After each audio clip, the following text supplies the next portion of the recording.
Noong ika-14 ng Pebrero taong 2014, araw ng mga puso, isang first-year college student sa Daegu, South Korea ang nagsimula sa kauna-unahang romantikong relasyon sa kanyang buhay. At kahit wala pang 2 buwan itong tumagal, makalipas lamang ang mahigit 6 na linggo mula nang matapos ang kanilang relasyon, ay winasak ang kanyang pamilya sa isa sa pinakakakilakilabot na paraang maiisip. Nagsimula ang kwento sa Sangyongdong Dalso District sa kanlurang bahagi ng Daegu, isang ordinaryong middle-class residential neighborhood na napapaligiran ng mga lumang apartment building na ilang dekada nang nakatayo noon at hindi kailanman nakaranas ng anumang insidenteng sapat para mapunta sa balita. Para lubos nating maunawaan kung ano ang nangyari, kailangang balikan natin ang hapon ng ika-19 ng Mayo 2014 dahil sa loob ng apartment 402, building 103 ng residential complex na iyon. Isang pamilya ng 3 ang hindi namamalayang ginugugol na pala ang kanilang mga huling oras na magkakasama.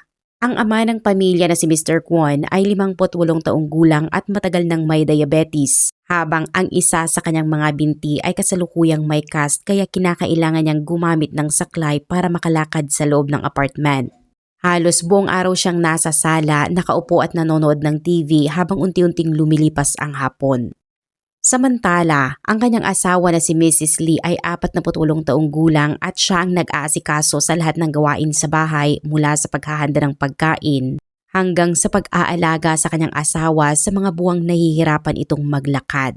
Iisa lamang ang kanilang anak na si Miss Kwon, 19 na taong gulang at first-year college student na wala pang isang semestre sa kanyang pag-aaral. At bukod sa pagpasok sa klase ay nagtatrabaho rin siya ng part-time tuwing may pagkakataon. Noong araw na iyon, siya ay naka-assign sa night shift kaya umalis siya ng bahay ng hapon at hindi inaasahang makakauwi hanggang sa gabing-gabi na. Kaya sa mata ng kanilang mga kapitbahay, ang pamilya ay mailalarawan gamit ang mga pinakasimpleng salita na mabait, tahimik at hindi kailanman nasangkot sa anumang alitan. Ilang taon na silang nakatira roon nang hindi nagbibigay sa kahit sino ng dahilan para magsalita ng masama tungkol sa kanila. At walang sino man sa kanilang mga kapitbahay ang may ideya na may mangyayaring ganoon kalaking trahedya sa loob ng kanilang apartment.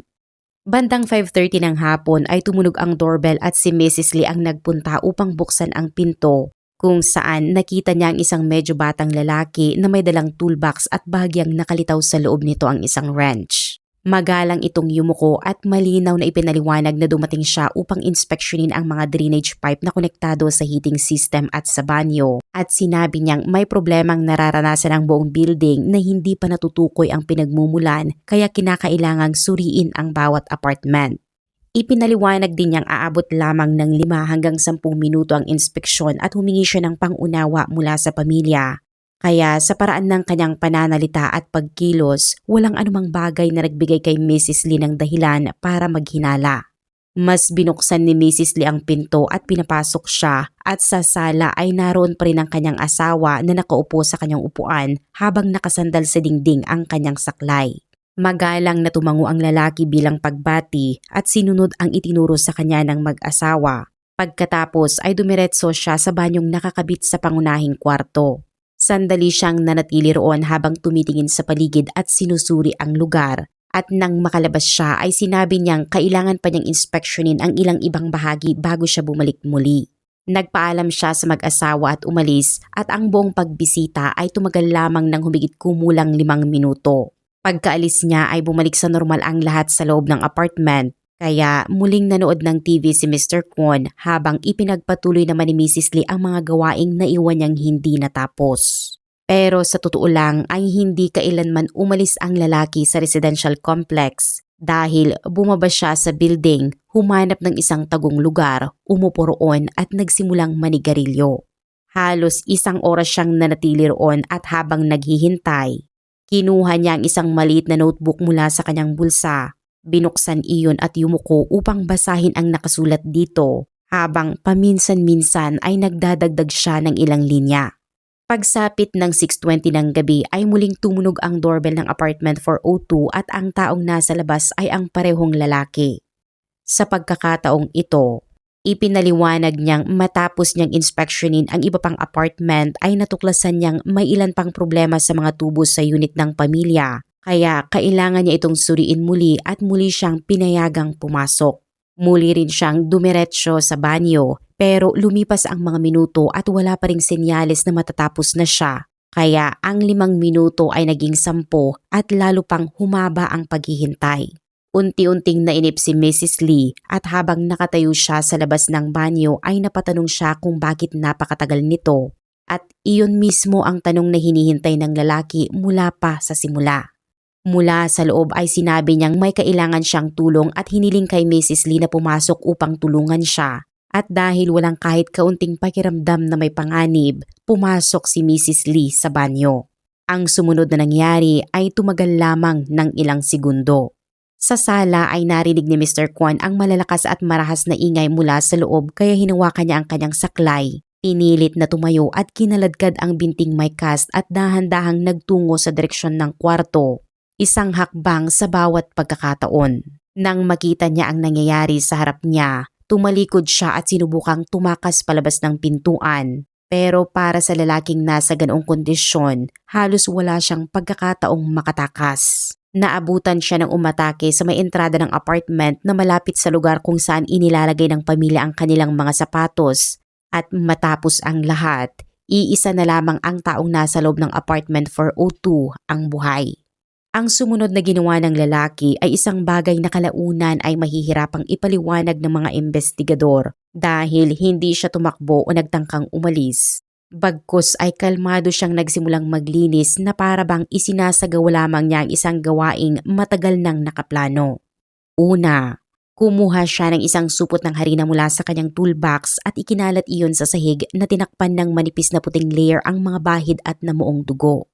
Pagkatapos ay kumuha siya ng kumot mula sa loob ng apartment at inilagay iyon sa ibabaw ng katawan ng ama malapit sa entrada. At dahil nasugatan ang kanyang kanang kamay sa nangyari, kumuha siya ng bote ng antiseptic, nilinis ang sugat at maingat na binalutan ito gamit ang isang rolyo ng gauze. Matapos niyang gawin iyon, lumapit siya sa refrigerator ng pamilya. Binuksan ito at kumuha ng isang bote ng soju at naupo upang uminom at humigit kumulang 6 na oras siyang nanatili sa loob ng apartment. Habang umiinom ay kinuha niya ang cellphone ni Mrs. Lee, binuksan ang kanyang mga mensahe at nagpadala ng text message kay Miss Kwon, ang anak ng mag-asawa.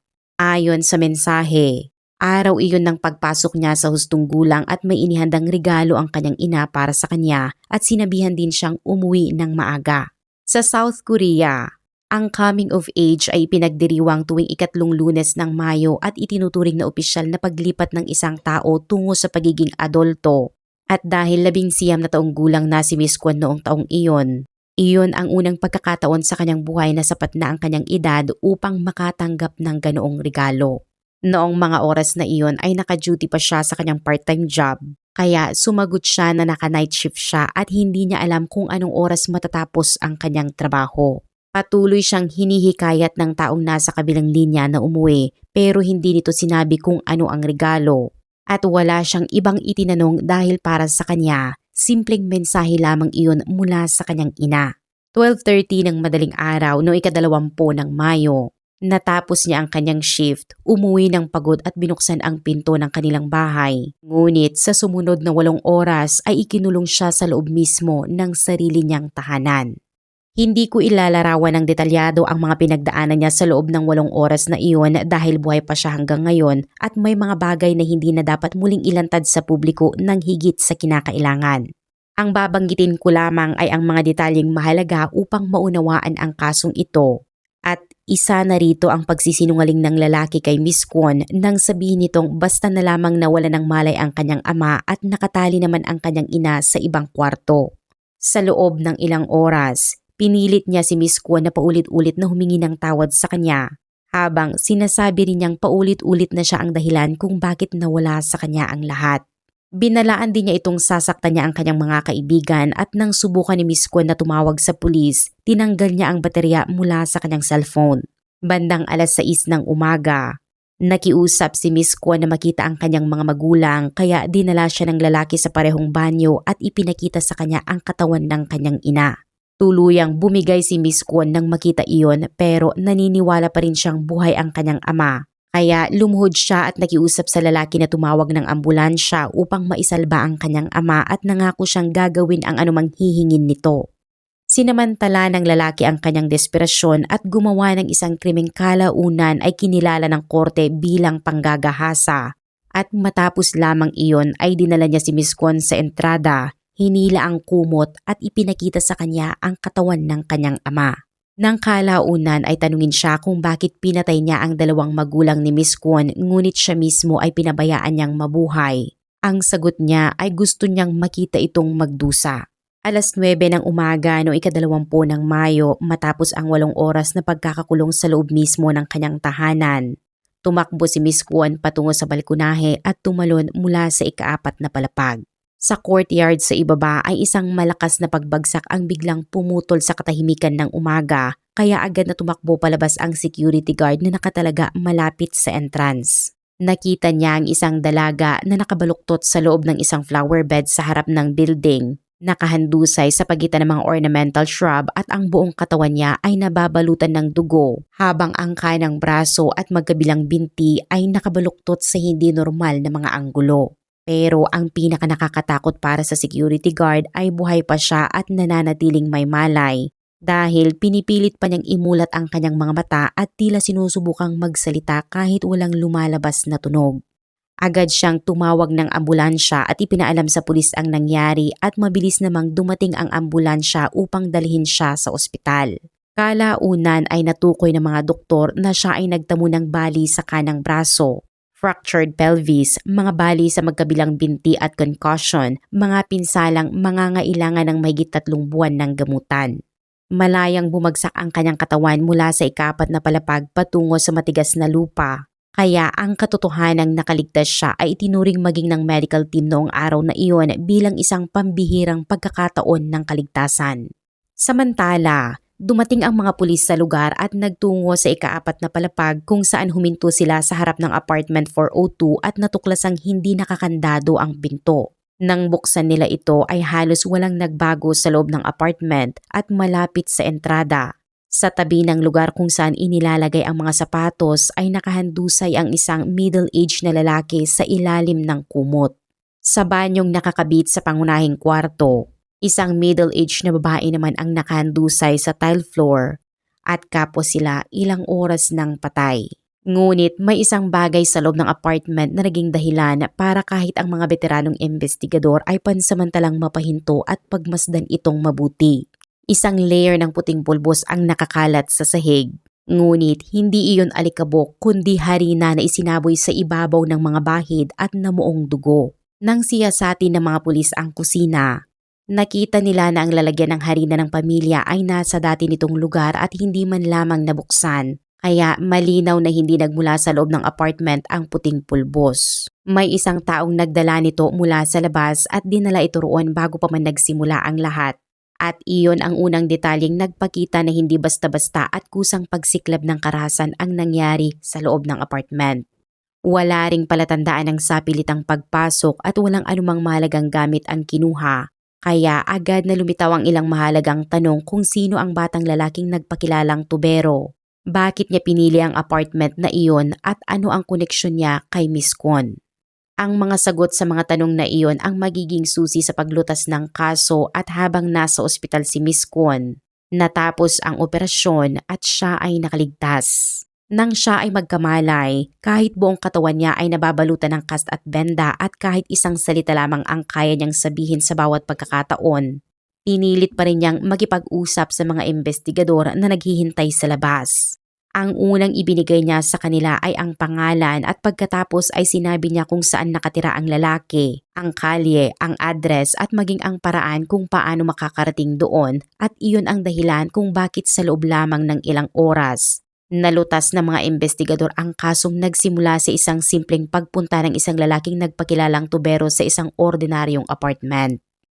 Bandang 1:00 ng hapon ng araw ding iyon, isang grupo ng mga pulis ang dumating sa labas ng isang inuupahang kwarto ng estudyante malapit sa campus ng isang university sa labas ng Daegu at matapos nilang paulit-ulit na kumatok ngunit walang sumagot, napilitan silang sirain ang pinto para makapasok.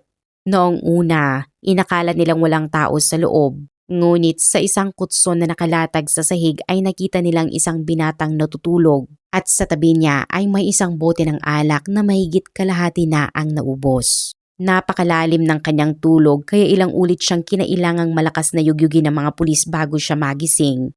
At nang imulat niya ang kanyang mga mata at makitang napapalibutan siya ng mga pulis, wala siyang ipinakitang senyales ng pagkataranta.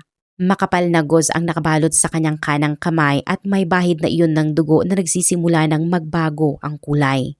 24 na taong gulang ang lalaki noong mga panahong iyon at ang kanyang pangalan ay Jiang Jejin, habang ang dalagang nasa ospital ay ang dati niyang kasintahan.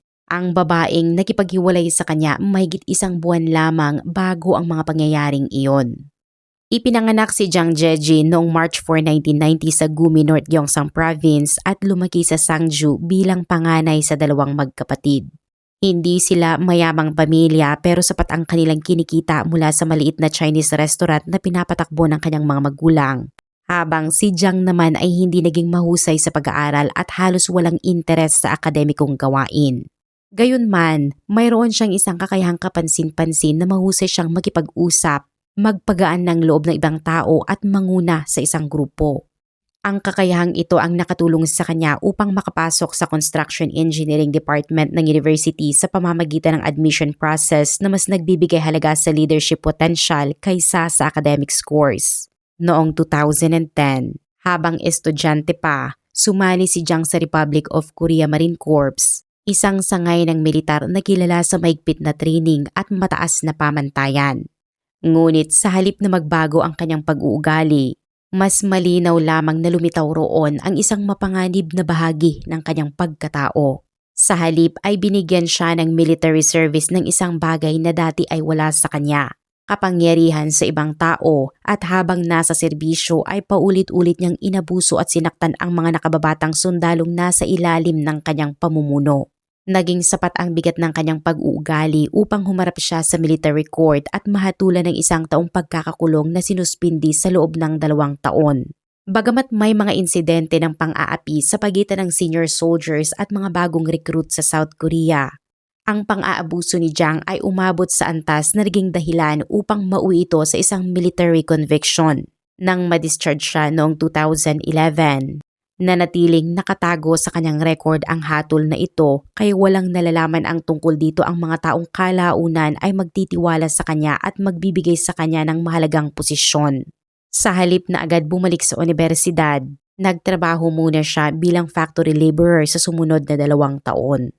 Noong 2013, bumalik si Jiang sa Daegu University upang ipagpatuloy ang degree na dati niyang iniwan at makalipas lamang ang ilang buwan ay nahalal siya bilang presidente ng University-wide Federation of Student Clubs, isang posisyong may malaking otoridad at impluwensya sa campus dahil nangangasiwa siya sa mga student organization kabilang ang kanilang mga pondo at aktibidad. Para sa isang estudyanteng dating hirap sa pag-aaral, malaking pagbabago ito sa kanyang katayuan kaya sa mata ng mga professor, nakababatang estudyante at mga kaibigan niya ay isa siyang respetado at mapagkakatiwalaang leader. Ngunit walang sino man sa kanila ang nakakaalam tungkol sa military conviction na nakatago sa kanyang record. Pagsapit ng January 2014, kabilang sa mga bagong first-year student na sumali sa isa sa mga club na nasa ilalim ng kanyang pangangasiwa ang 19 na anyos na si Miss Kwon. Makalipas lamang ang mahigit 1 buwan, noong February 14, araw ng mga puso ay nagsimula ang kanilang relasyon. Para kay Miss Kwon, iyon ang kanyang unang relasyon bilang isang college student, habang si Jiang ay 5 taon na mas matanda sa kanya, nakapagsilbi na sa militar at may hawak na posisyon sa sistema ng mga university club. Para sa isang first-year student na kamakailan lamang ay umalis sa high school, mahirap hindi maimpluwensyahan ng ganong imahe pero hindi nagtagal ay nagsimula niyang mapansin na may mali. Halos umabot sa hindi normal na antas ang pagiging possessive ni Jiang. Dahil gusto niyang siya ang masunod sa lahat ng bagay, maliit man o malaki at sapat na ang pinakamaliit na hindi pagkakasundo upang mawalan siya ng kontrol sa kanyang emosyon. Kahit malinaw na siya ang mali, Hindi siya kailanman unang humihingi ng tawad at sa buong relasyon nila ay madalas maramdaman ni Miss Kwon na hindi siya iginagalang ni Jang bilang isang tao, kundi itinuturing lamang bilang paraan upang matugunan ang sarili nitong mga kagustuhan. Sa loob ng 2 buwang iyon ay paulit-ulit silang nagtatalo tungkol sa parehong bagay dahil sinasabi ni Miss Kwon na ayaw niya habang ayaw naman ni Jang natanggapin ang salitang hindi. Noong una ay tiniis niya iyon dahil bago pa lamang ang kanilang relasyon at naniniwala siyang maaaring magbago rin si Jang kalaunan, pero hindi dumating ang pagbabagong inaasahan niya. Noong April 2, nalaman ni Miss Kwon mula sa isa sa kanyang pinakamalalapit na kaibigan na masama ang mga sinasabi ni Jang tungkol sa kanya kapag wala siya at ibinahagi rin ito sa ibang tao ang mga pribadong detalye ng kanilang relasyon gamit ang mapanlait at nakakasakit na mga salita. May isang taong nakarinig sa kanyang mga sinabi at itinuring na hindi katanggap-tanggap ang mga iyon kaya sinabi nito kay Miss Kwon ang lahat. At para sa dalaga, ang mapahiya dahil mismo sa kanyang boyfriend sa harap ng sarili niyang mga kaibigan ay isang matinding dagok sa kanyang dignidad. Hinarap niya si Jang at iisang tanong lamang ang kanyang sinabi. Bakit mo ako siniraan sa mga kaibigan ko? Isang makatwirang tanong iyon pero ang sagot na natanggap niya ay sunod-sunod na sampal sa muka at iyon ang unang pagkakataong pisikal siyang sinaktan ni Jang at siya ring naging huling bahagi ng kanilang relasyon. Nang araw ding iyon, mariing sinabi ni Miss Kwon na gusto na niyang makipaghiwalay pero tumanggi si Jang na tanggapin iyon. Dahil pareho silang pumapasok sa isang universidad, nagsimula siyang mag-abang sa mga daang regular na ginagamit ni Miss Kwon. Malapit sa kanyang mga lecture hall at study room habang paulit-ulit din niya itong tinatawagan at ilang beses na hinaharangan ang kanyang dinaraanan. Nanatiling matatag si Miss Kwon at tumanggi siyang sagutin ang mga tawag nito, tumanggi siyang makipagkita at sinikap niyang iwasan ang anumang pagkikipag-ugnayan. Eksaktong 5 araw matapos ang kanilang paghihiwalay, noong April 7, muli siyang sinundan ni Jang at bandang 1:00 ng hapon ng araw na iyon ay umalis si Miss Kwon sa isang laboratory upang gamitin ang restroom sa loob ng isa sa mga academic building, isang lugar na karaniwang halos walang tao sa ganoong oras. Naghihintay na roon si Jang at handa niyang samantalain ang pagkakataong walang ibang tao sa paligid. Kaya hinila niya si Miss Kwon palabas at sinubukan niyang piliting sumama patungo sa inuupahan niyang kwarto malapit sa universidad. Pero matindi ang paglaban ni Miss Kwon at tumanggi siyang sumama sa kanya. Nang makarating sila sa isang makitid na iskinita sa likod ng taxi stand malapit sa gate ng campus, lalo pang nagalit si Jang dahil hindi niya mapilit ang dalaga. Sinampal niya ito ng humigit kumulang 15 beses, sinipa hanggang sa bumagsak sa lupa at paulit-ulit na tinapakan hanggang sa mawalan ito ng sapat na lakas upang lumaban. Pagkatapos ay kinaladkad niya si Miss Kwon patungo sa kanyang kwarto at ipinagpatuloy ang pananakit doon. Ang tanging nakatulong upang mailigtas si Miss Kwon noong araw na iyon ay isang pag-iingat na ginawa niya bago pa man mangyari ang insidente. Dahil nang magpasya siyang tapusin ang relasyon ay sinabi niya sa kanyang pinakamalalapit na kaibigan sa club ang lahat ng kanyang pinagdaanan at binalaan sila na kapag may mukhang hindi tama ay hanapin siya agad. Noong hapong iyon ay hinihintay ng kanyang mga kaklase na bumalik siya sa laboratory pero hindi na siya dumating kaya hinanap nila siya sa restroom at nang wala silang makitang bakas niya roon, agad nilang naisip si Jang at sabay-sabay silang nagtungo sa inuupahan nitong kwarto. Nagawa nilang mailabas si Miss Kwon bandang 6:00 ng gabi, na ibig sabihin ay halos 5 oras na nagpatuloy ang pang-aabuso at kalaunan ay natukoy na ang kanyang mga pinsala ay nangangailangan ng 3 linggong gamutan. Mabilis na kumalat sa buong universidad ang balita tungkol sa nangyari at sa pagkakataong ito ay nalaman na rin ng kanyang mga magulang ang insidente. Galit na galit ang mag-asawa pero nang humarap sila sa dalawang pagpipilian ay pinili nila ang landas na maaaring piliin ng maraming pamilyang Asyano. Hindi nila inireport ang kaso sa pulisya.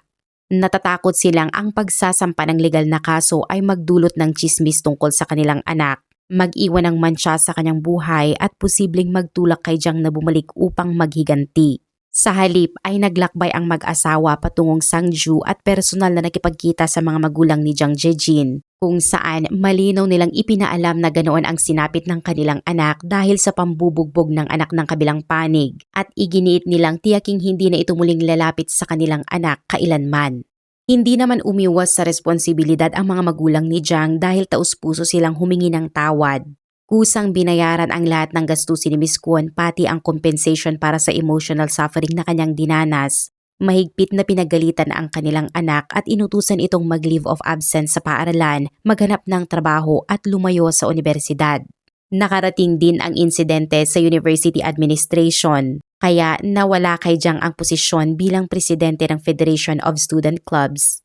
At sa loob lamang ng ilang araw, ang dating estudyanteng kumakatawan sa buong sistema ng mga campus organization ang naging paksa ng mga usap-usapan at chismis sa buong universidad. Ngunit sa kabila ng lahat ng iyon ay wala siyang ipinakitang anumang senyales ng pagninilay sa kanyang ginawa o tunay na pagsisisi. Halos isang buwan matapos ang insidente, ikinulong ni Jiang ang sarili niya sa loob ng inuupahang kwarto, tumigil sa pagpasok sa klase at tumangging makipagkita sa kahit kanino. At sa loob ng nakakulong na espasyong iyon ay nakabuo siya ng sarili niyang konklusyon. Para sa kanya, ang lahat ng nawala sa kanya ay kasalanan ni Miss Kwon at ng mga magulang nito. Dahil kung hindi umano pumunta ang mga ito sa tahanan ng kanyang pamilya ay wala sanang nangyari sa lahat ng iyon. Habang lumilipas ang bawat araw ay lalo lamang lumalalim ang kanyang sama ng loob hanggang noong 10 ng Mayo nang muli siyang pumunta sa tahanan ni Miss Kwon. Pero patuloy siyang iniwasan ng dalaga at tumangging lumabas o makipagkita sa kanya. Muli na namang nakarating sa magkabilang pamilya ang panibagong panggigipit na ito kaya tumawag ang mga magulang ni Miss Kwon upang magreklamo. Habang ang mga magulang naman ni Jiang na umabot na sa sukdulan ng kanilang pagtitiis ay binigyan ang kanilang anak ng ultimatum. Sinabihan siya na tumigil na sa panggugulo sa pamilyang iyon, umalis na lamang at matutong panagutan ang sarili niyang buhay. Ang babala ng kanyang mga magulang, ang posisyong nawala sa kanya, ang panghuhusga ng buong university community at ang paulit-ulit na pagtanggi ni Miss Kwon ay nagsanib-sanib. At mula mismo sa araw na iyon, May 10, nagsimulang mabuo sa isip niya ang ideya ng pagpatay. May isang detalye rito na nais kong bigyan ninyo ng partikular na pansin dahil ang kanyang target ay hindi si Miss Kwon. Ang mga taong napagdesisyonan niyang kailangang mamatay ay ang mga magulang nito. Kaya ang unang problemang kailangan niyang lutasin ay kung paano siya makakapasok sa kanilang pintuan nang hindi magtataas ng hinala. Ang solusyon na naisip niya ay ang magpanggap bilang isang tubero na nagtatrabaho para sa apartment complex at sa loob ng sumunod na 10 araw ay isa-isa niyang tinipon ang lahat ng kinakailangan niya. Kumuha siya ng toolbox at wrench upang magmukha siyang isang tunay na repairman at naghanda rin siya ng isang supot ng harina at ekstrang damit sakaling madumihan ng dugo ang kanyang suot. Naghanda rin siya ng gauze at antiseptic dahil inaasahan niyang maaari rin siyang masugatan sa mismong pag-atake. Pati isang lata ng itim na spray paint na balak niyang direktang ispray sa mukha ng mga biktima upang hindi nila maimulat ang kanilang mga mata. Sa huli ay naghanda rin siya ng kutsilyo at isang blunt weapon, ngunit ang spray paint at ekstrang damit ay hindi niya kailanman nagamit. Gayunpaman, ang pinakamahalagang bahagi ng kanyang paghahanda ay wala sa loob ng toolbox kundi nasa isang notebook na binili niya para sa planong iyon. Sa loob nito ay isinulat ni Jiang ang bawat linyang balak niyang sabihin habang nakatayo sa labas ng pintuan ng apartment. Hindi lamang ang mga paunahing punto kundi bawat pangungusap at bawat salita, kasama ang mga nakahanda niyang sagot para sa iba't ibang sitwasyong maaaring mangyari.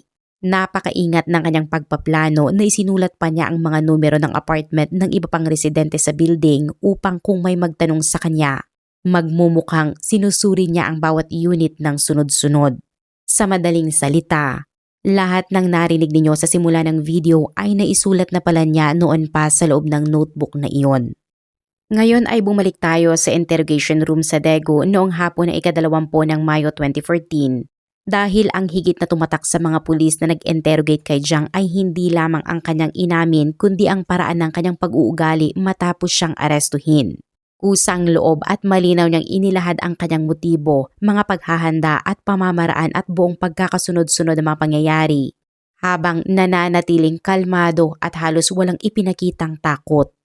May kakaibang kumpiyansa pa sa kanyang boses kaya maging ang mga investigador ay napahinto sandali upang pagmasdan siyang muli. Bukod sa kanyang pag-amin sa pagpatay ay sinuri rin ng mga pulis ang kanyang mga naging galaw matapos siyang umalis sa apartment 402. dahil hindi siya agad bumalik sa kanyang inuupahang kwarto. Sa halip ay huminto muna siya sa isang supermarket kung saan napansin ng clerk ang sugat sa kanyang kamay at tinanong siya kung ano ang nangyari. Ngumiti lamang si Jiang at kalmadong sinabi na nasugatan niya ang kanyang kamay at malaki ang naging pagdurugo nito bago bumili ng isang bote ng alak at isang maliit na kutsilyo. Nang tanungin tungkol sa kutsilyo, sinabi niyang binili niya iyon para ihanda ang mga huling sandali ng kanyang buhay. Ngunit kalaunan ay hindi natanggap ng korte ang paliwanag na iyon. Sa loob ng 8 oras na nanatili siya sa apartment, paulit-ulit niyang binabantaan na sasaktan ang mga kaibigan ni Miss Kwon at mga miyembro ng student clubs na sinisisi rin niya sa pagkawala ng kanyang posisyon.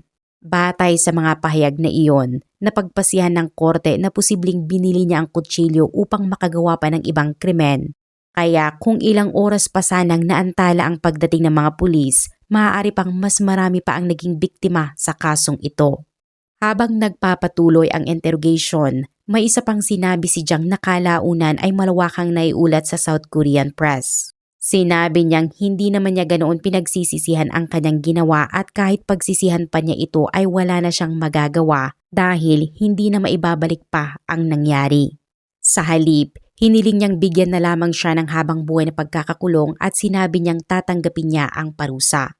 Para sa isang taong katatapos lamang gumawa ng ganitong krimen, maaaring mahirap maunawaan kung paano niya nagawang maupo roon at tila siya pa mismo ang nagmumungkahi ng parusang dapat niyang tanggapin. Ngunit hindi pa dalos-dalos ang sinabi ni Jiang. Maingat niyang kinuwenta kung ano ang inaasahan niyang magiging kapalit ng kanyang mga ginawa. Sa South Korea ay nananatiling bahagi ng batas ang death penalty ngunit matagal nang hindi nagsasagawa ng execution ang bansa. Alam ni Jiang ang kalagayang iyon at tila doon niya ibinatay ang kanyang paniniwala na kahit gaano kabigat ang kanyang krimen, hindi niya kailangang harapin ang kamatayan ngunit sa pagkakataong ito ay mali ang kanyang kalkulasyon.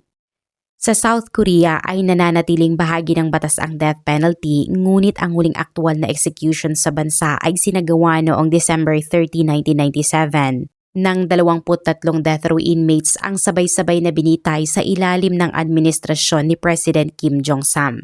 Mula noon ay wala ng death sentence ang naipatupad kaya naniniwala si Jiang na umiiral lamang ang death penalty sa papel at ang pinakamabigat na parusang aktwal niyang matatanggap ay life imprisonment.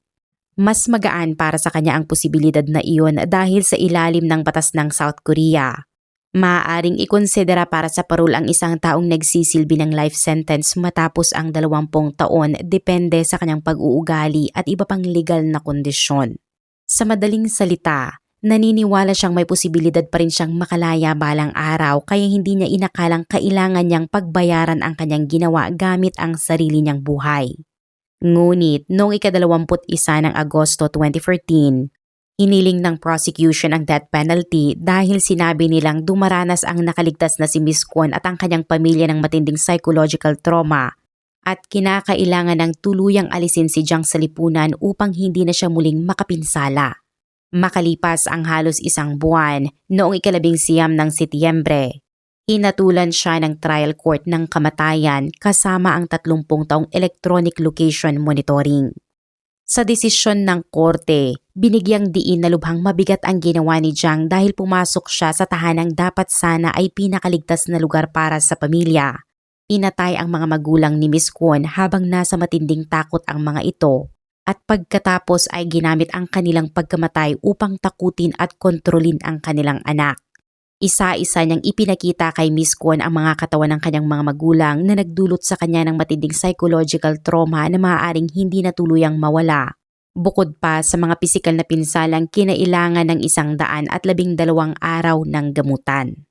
Nagbigay rin ng mahalagang obserbasyon ang korte dahil kahit sa puntong iyon ay sinusubukan pa rin ni Jiang na ipasa sa biktima ang bahagi ng sisi. Kaya naging kaduda-duda kung tunay ba siyang nagsisisi at nang marinig niya ang salitang death sentence. Tuluyang bumagsak ang lalaking nanatiling malamig at kalmado sa buong investigasyon dahil ang natanggap niyang hatol ay hindi life imprisonment na inaasahan niyang makukuha kundi isang parusang maaaring kumitil sa kanyang buhay. Agad na umapila si Jiang at dito lumitaw ang isang kapansin-pansing pagbabago sa kanyang kilos. Sa buong paglilitis sa trial court, Wala siyang isinulat na kahit isang pahina tungkol sa pagsisisi. Ngunit matapos siyang mahatulan ng kamatayan ay nagsumite siya sa korte ng 67 pahina ng mga nakasulat na pahayag ng pagsisisi na isinulat niya ng halos tuloy-tuloy sa loob ng ilang panahon. Kasabay nito ay binago rin niya ang halos lahat ng dati niyang inamin. Bago ang death sentence, malinaw niyang sinabi na pumunta siya sa tahanan ng pamilya upang maghiganti. Ngunit pagkatapos niyang mahatulan ay sinabi niyang pumunta lamang siya upang humingi ng tawad at dinala ang mga kagamitan dahil natatakot siyang tanggihan at hiyain ng pamilya. Iginiit pa niyang kung ayaw siyang kausapin ng mga ito, ang balak lamang niya ay bigyan sila ng leksyon. Sa madaling salita, sinubukan niyang gawing isang biglaang pagpatay dahil sa provocation ang isang planong pinaghandaan niya sa loob ng 10 araw. Tungkol naman sa ginawa niya kay Miss Kwon, sinabi niyang hindi niya ito pinilit at kusang sumang-ayon ang dalaga sa pagtatangkang mailigtas ang kanyang mga magulang. Isang pahayag na salungat sa naunang mga ebidensya at sa kanyang mismong mga naging pahayag bago siya mahatulan ng kamatayan. Noong April 9, 2015, tinanggihan ng appeals court ang lahat ng argumento ni Jiang at matapos noon ay hindi na siya muling nagsulat ng mga pahayag ng pagsisisi. Makalipas ang 1 linggo, muli siyang umapela sa Supreme Court at iginiit lamang na labis na mabigat ang parusang ipinataw sa kanya. Ngunit noong August 27, 2015, tinanggihan ng Supreme Court of South Korea ang kanyang appeal at ginawang penal ang death sentence para sa mga kasong murder, rape of victim, incapable of resistance, theft, intentional affliction of body injury, assault at unlawful confinement resulting in injury. Sa desisyon, sinabi ng korte na kahit maigpit na ilapat ang mga pamantayan sa sentencing, may mga pambihirang pangyayari sa kasong ito na nagbibigay katuwiran sa death penalty. Mahalaga rin ang hatol na ito sa mas malawak na konteksto ng South Korea dahil ito ang unang pagkakataon mula noong 2010 na isang sibilyan ang nakatanggap ng pinal at may bisang death sentence sa panahong bihira nang maglabas ang korte ng ganitong uri ng hatol. Samantala, nananatiling nakakulong si Jiang hanggang ngayon at noong November ng 2023, kabilang siya sa humigit kumulang 2,000 inmate na inilipat sa bagong Daegu Prison matapos isara ang dating pasilidad at kapansin-pansin na ang bagong kulungan ay itinayo ng walang execution chamber. Higit pa rito, noong August 2023 ay binago ng South Korea ang Criminal Act upang alisin ang dating 33-year statute of limitation para sa pagpapatupad ng death sentence. Ibig sabihin, hindi na otomatikong mawawala ang bisa ng isang death sentence dahil lamang sa paglipas ng 30 years nang hindi ito naisasagawa. Sa parehong taon, may panukalang palitan ang death penalty ng life imprisonment without parole. Ngunit naibasura ito nang matapos ang termino ng National Assembly kaya wala pa rin ganitong parusa sa South Korea. 11 taon matapos ang kanyang hatol, nananatili si Jang Jae-jin sa death row at wala nang ibang pinal na death sentence laban sa isang sibilyan na naitala sa South Korea mula nang maging pinal ang kanyang kaso. Sa huli, ipinapaalala ng kasong ito ng anumang anyo ng pananakit, pagkontrol at kawalan ng respeto sa desisyon ng isang tao ay hindi dapat baliwalain. Minsan, ang maagang pagkilala sa mga senyalis ng panganib at ang pagkakaroon ng mga taong handang tumulong ay maaaring gumawa ng malaking pagkakaiba. Para kay Miss Kwon, umaasa tayong nagawa niyang magpatuloy at mamuhay ng payapa matapos ang lahat ng kanyang pinagdaanan. At para sa atin, marahil ang pinakamahalagang aral ay simple lamang. Walang pagtanggi o pagtatapos ng isang relasyon ang nagbibigay sa sino man ng karapatang manakit. Ano ang inyong pananaw sa kasong ito?